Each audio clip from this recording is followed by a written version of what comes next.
black teenager. And I have something to say. I'm only young right now. I'm only a child today. But soon, I'll be a leader in this world. Soon, I'll be writing this story. I may look like a child, but my mind is so much more.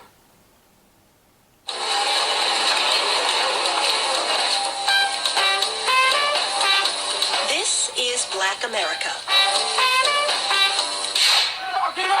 And this is Black America. I'm very aware and conscious of my color in society. Bertram Lee is a freshman at Haverford College in Haverford, Pennsylvania. Tuition is $38,000 a year. The school boasts 4 Nobel laureates, and students play croquet on manicured lawns. In a student body of nearly 1,200, there are 98 blacks. Even in this idyllic setting, Lee feels the tensions of race in America. Sometimes you wear fitted hats, you don't wear it straight like a baseball cap. And they're like, don't be offended, but are you a thug or a gangster or something? I'm like, what? I look like Carlton Banks. His grandfather was a prominent judge in Baltimore. His late father, a businessman, co-owned the Denver Nuggets. His mother is a top lobbyist on Capitol Hill. Lee says she instilled in him a love for his race. Black is beautiful, man. Black is beautiful. People don't say that enough. Bertram Lee is black and affluent in America. He says that means he straddles 2 worlds and 2 sets of expectations. From blacks he hears, you're rich. You're a rich boy. You don't understand anything about what we go through or what the struggle is. And from whites, you're either an affirmative action case or you're here because you're playing a sport. Dr. Carlotta Miles has known Bertram Lee all his life. She's a renowned psychiatrist in Washington, D.C. Do you think most Americans have no clue that privileged, wealthy, well-connected black people exist in decent-sized numbers? We're invisible. Why? Because we don't match the stereotype. The stereotype for black Americans is poverty, failure, victimization, and mediocrity. These are great. Dr. Miles, a mother of 3, emphasizes success in her home with a family hall of fame.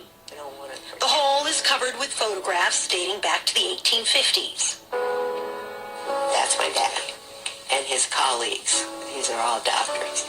And that's Grandpa Henry. Basically made a fortune before the Civil War.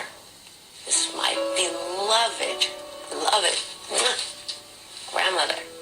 These people all had graduate degrees at the time when most people didn't have a college degree. Achievements made despite the racism that existed then and now. This was our 23rd year. 23 years ago, Dr. Miles created the Tuxedo Ball. Actually, this tells a place for privileged black children to mingle and make professional connections. Bertram Lee believes it will help his future political career. You could find yourself a job, an internship, opportunity, advice. You're talking to people who generally are amazing at what they do. They're successful. It's so hard to find that, especially like being out in the world. You have to be black and you have to be wealthy. You don't have to be wealthy. You just have to be a part of the group. Affairs like these exclude many, says Darren Walker, a vice president at the Rockefeller Foundation. He spent his career studying race. Many people in the African American community react angrily because one part of our community seems quite comfortable adopting the exclusive practices of the majority community that for many years kept us out.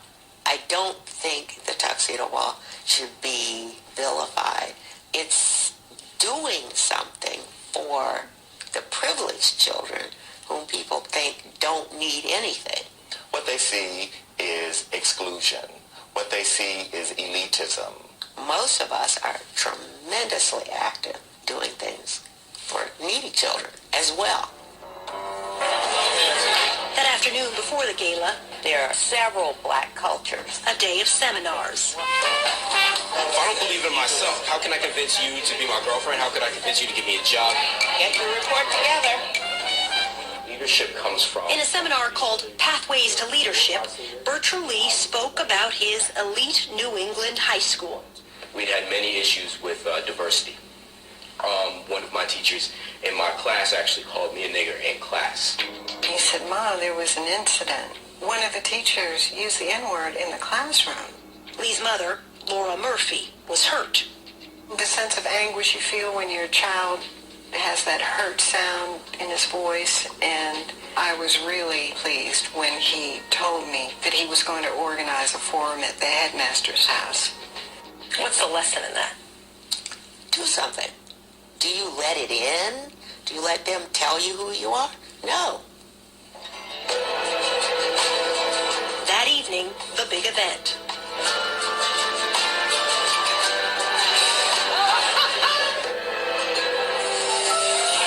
It's a magical night with historic precedents. From W.E.B. Du Bois at the 1910 Midwinter Assembly to Carlotta Buffy Gordon, now known as Dr. Miles. Affluent blacks have been passing on the legacy of success for well over 100 years. And what the tuxedo ball reminds me, personally, is that you cannot settle for mediocrity.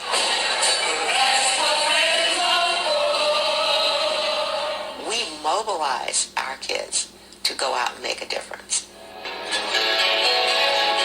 My idea of blackness may not be what society says or what other people say blackness is. I can't help that I was born in the place that I was born in. I can only hope to make the world a better place from that.